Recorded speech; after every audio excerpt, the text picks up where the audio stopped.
Okay, hari ni saya berada di depan dataran dekat Masjid Muhammadi. Tu dataran Al-Quran, tu Masjid Muhammadi. Di dataran, okey, kita ada satu bangunan untuk disewakan dekat bawah, ground floor dan tingkat 1, berkuasa 20 kali 50. Cumanya pintu depan ni dalam 15 kaki lah. Okey, ni luas dia. Right.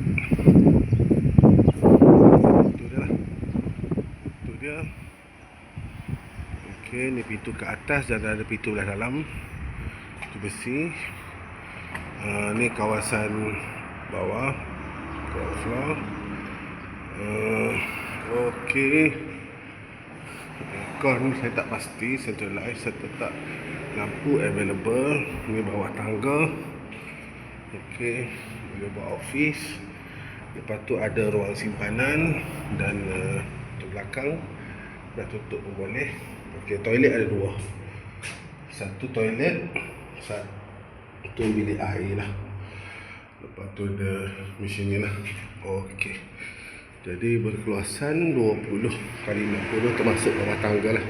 Depan tu tutup pintu kecil sikit lah, 15 kaki saya rasa. Okey. Alright. Okey, terima kasih. Tingkat atas tingkat atas tingkat 1 lah. So tingkat 2 tak siap. So tingkat 1 available. Okey. Tingkat 1 sangat cantik. Ada pantry, toilet standard dan ada ni lah ruang. Lepas tu ruang bawah tangga. Atas ni kena cuci lah sikit. Saya rasa ni cuci lah. Okey, berhadapan nampak. Okey.